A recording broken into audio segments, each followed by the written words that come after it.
Zelensky. Bonsoir Gauthier. Bonsoir Raphaël. Les Russes qui agitent comme motif de leur intervention la menace qui pèse sur la communauté russophone de Crimée. Cette menace est-elle bien réelle ?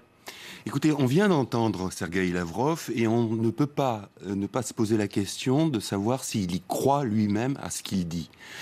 Revenons un petit peu en arrière. Le nationalisme ukrainien, ce n'est pas un mythe. Il a existé. Il a été incarné par un personnage absolument abominable qui s'appelait Stepan Bandera et c'était aux alentours de 1930-1940.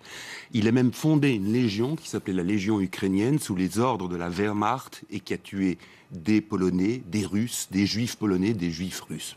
Ça, c'est vrai. Mais aujourd'hui, les mouvements qualifiés d'extrême droite, Svoboda, Pravi Sector, ne se réclament pas de ce type-là.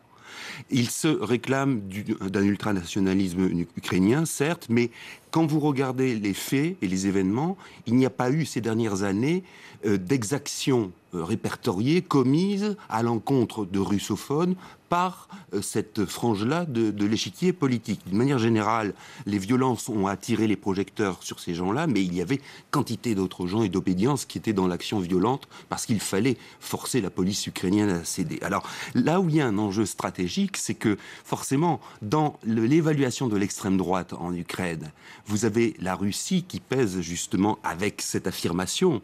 Et lorsque l'on relaie cette affirmation de l'extrême droite ukrainienne, qu'est-ce qu'on fait ? Au fond, on aide un autre ultranationalisme, qui est l'ultranationalisme russe, qui lui est à peine voilé.